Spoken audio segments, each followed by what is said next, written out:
कर रहे हैं। कोई क्या कह रहा है उसके लिए मेरे पास क्यों जबरदस्ती आप क्या चाह रही, मैं भी अपना नाम वापस ले लूं? सर सीधा सवाल लूंगी, अगर हरीश रावत रामनगर से चुनाव लड़ेंगे तो क्या आप उनका विरोध करेंगे? अभी न तो हरीश रावत जी ने कहा है कि मैं रामनगर से चुनाव लड़ूंगा, न उन्होंने आवेदन किया है। और ऐसा कोई दल या कोई पार्टी या कोई सीट ऐसी नहीं होगी जहां एक से अधिक लोग टिकट ना मांग रहे हो। अधिकार है कार्यकर्ता का टिकट मांगना। अगर हारे हैं तो उनकी वजह से हारे होंगे, उनके प्रयासों में कमी रही होगी। मैं जब गया ही नहीं, मैंने प्रयास ही नहीं किया, तो मुझे डेबिट या क्रेडिट कैसे दिया जा सकता है? मेरा बेटा राजनीति में है, वो वहाँ का निर्वाचित ब्लॉक प्रमुख है और प्रदेश कांग्रेस यूथ कांग्रेस का निर्वाचित अध्यक्ष रह चुका है। वो कहीं टिकट मांग रहा है तो उसका अधिकार है पार्टी कार्यकर्ता के नाते। इसमें गलत क्या है? नमस्कार, मैं हूं आपके साथ नैना और आप देख रहे हैं न्यूज़ 31 उत्तराखंड। उत्तराखंड में विधानसभा चुनाव के नजदीक आते ही राजनीतिक गलियारों में चर्चाओं का बाजार गर्म है।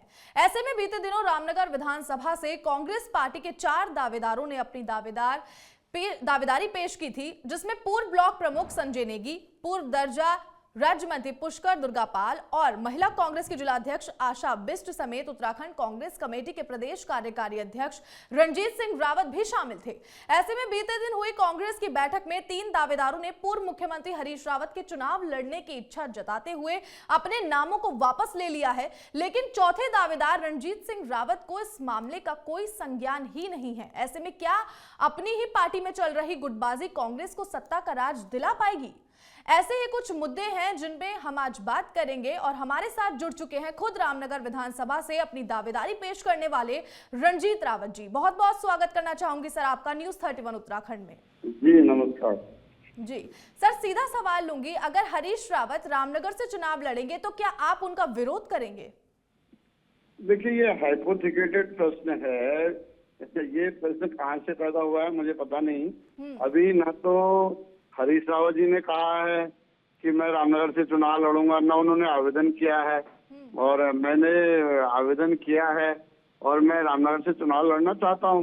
जी, लेकिन सर जिस तरह से लगातार खबरें सामने आ रही हैं कि हरीश रावत जी रामनगर से लड़ने की जो है इच्छा जाहिर कर रहे हैं और उसके बाद जो एक बयान सामने आता है कि आपको इसका संज्ञान नहीं है, उस पर आप क्या कहेंगे? देखिए, बयान अगर आप मीडिया की बात करेंगे तो मीडिया में ये भी आया है कि वो डीडीआर लड़ना चाहते हैं, कोई कह रहा है डोईवाला लड़ना चाहते हैं, कहीं कहा जा रहा है हरिद्वार ग्रामीण लड़ना चाहते हैं। परसों मैं आज तक पे देख रहा था, जब वो स्क्रीनिंग कमेटी को जा रहे थे तो उन्होंने कहा मैं चुनाव लड़ने की बजाय लड़ाने में ज्यादा यकीन रखता हूँ। तो अभी तो पार्टी में मंथन चल रहा है। ये सारे काल्पनिक सवाल हैं। पार्टी क्या निर्णय लेती है वो 1-2 दिन में सबके सामने आ जाएगा। इस पे ज्यादा मेरे ख्याल से प्रतिक्रियाएं देने की कोई जरूरत भी नहीं है अभी।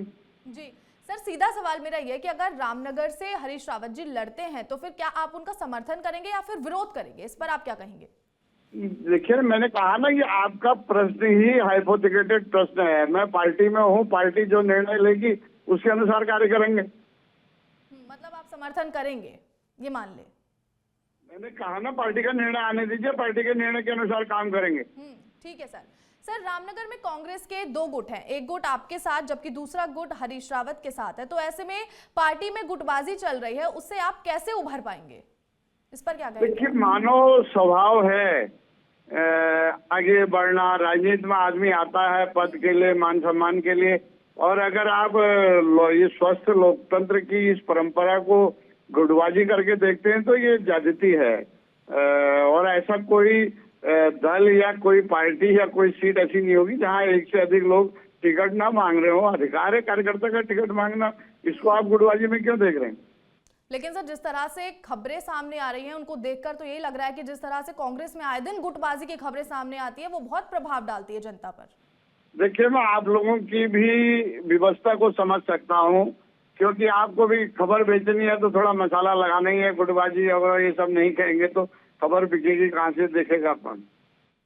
पिछले साल मार्च में सल्ट में जो चुनाव हुए थे उसमें कांग्रेस की ओर से गंगा पंचोली खड़ी हुई थी, लेकिन आप अपने बेटे के टिकट की मांग कर रहे थे।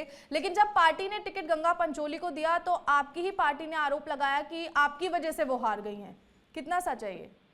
देखिए, मैंने उस समय भी कहा था, मैं आज भी कह रहा हूँ, उम्मीदवार ने कहा था कि इनका वहाँ भारी विरोध है, तो मैंने उसमें स्पष्ट किया था मेरा वहाँ विरोध है तो मेरे जाने से पार्टी को नुकसान ना हो, इसलिए मैं नहीं गया था।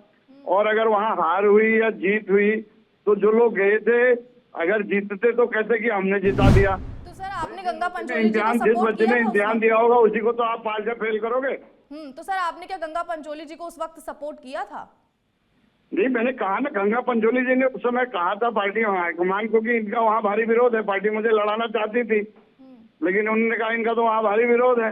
तो मैंने उस समय कहा था पार्टी हाईकमान से कि मेरा वहाँ विरोध है तो मैं वहाँ प्रचार से अपने को दूर रखूंगा कि क्योंकि मेरे विरोध की वजह से कैंडिडेट को नुकसान ना हो।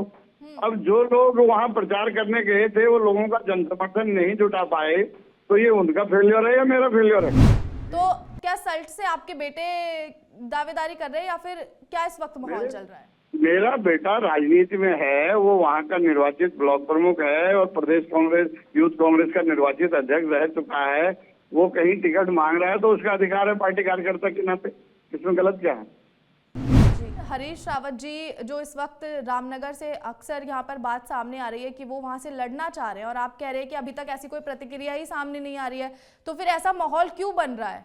नहीं तो हरीश रावत जी ने, मैंने तो सुना नहीं कोई स्टेटमेंट उन्होंने दिया हो या उन्होंने आवेदन किया हो पार्टी में या पार्टी ने निर्णय ले लिया हो कि वो लड़ेंगे। मैंने कहा ना पार्टी का निर्णय आने दीजिए, जो पार्टी का निर्णय होगा उसके प्रत्याशी साथ अपने नाम रहेंगे। वापस ले रहे हैं वो फिर क्यों? अगर कुछ ऐसी बात ही नहीं है तो फिर वो क्यों अपने पैर पीछे कर रहे हैं? कोई क्या कह रहा है उसके लिए मेरे पास क्यों जबरदस्ती आप क्या चाह रही, मैं भी अपना नाम वापस ले लूं? मैंने तो ऐसा नहीं कहा सर, हम तो ऐसा बिल्कुल तो नहीं कह आप रहे हैं। कह हम रहे तो हो आपसे वो जानना वापस चाह रहे हैं कि अगर फिर देखिए जो कर रहा है वो उसकी इच्छा है, वो कर सकता है। मैंने नाम वो क्या कहते हैं आवेदन किया है तो मैं तो चाहता हूँ मैं लड़ूं रामनगर, मेरे को पार्टी टिकट दे और मैं तैयारी कर रहा हूँ 5 साल से और पिछली बार तो लड़ा भी हूँ। अगर आपको टिकट मिलता है तो क्या हरीश रावत जी आपका समर्थन करेंगे? क्या लगता है आपको? अरे वो प्रचार समिति के अध्यक्ष क्यों नहीं करेंगे? हम एक पार्टी में है भाई, हरीश रावत और रंजीत रावत कोई 2 अलग अलग पार्टियों में नहीं है। आप जबरदस्ती क्यों इस बखेड़ को खड़ा कर रहे हैं? ठीक है सर, बहुत बहुत शुक्रिया इस खास बातचीत के लिए। तो जिस तरह से आपने देखा कि रणजीत रावत हर सवाल से बचते नजर आए, कहीं ना कहीं उन्होंने सवालों का जवाब जो है वो बहुत ही घुमा फिरा के दिया है, तो इससे साफ जाहिर हो रहा है कि कहीं ना कहीं जो 2 गुट रामनगर में इस वक्त है, एक तो हरीश रावत गुट और दूसरा रणजीत रावत का जो गुट इस वक्त है, कहीं ना कहीं अंदर खाने कुछ ना कुछ तो पक रहा है। चलिए आने वाले चुनाव में वो तो साफ हो जाएगा कि कौन दावेदारी कहां से करेगा, लेकिन इस वक्त जो गुटबाजी कांग्रेस में लगातार चल रही है, इससे कहीं ना कहीं कांग्रेस सरकार को काफी नुकसान उठाना पड़ सकता है। हर खबर में होगी हमारी नजर। खबरों से जुड़ने के लिए हमारे चैनल को सब्सक्राइब करें और बेल आइकन दबाना ना भूलें।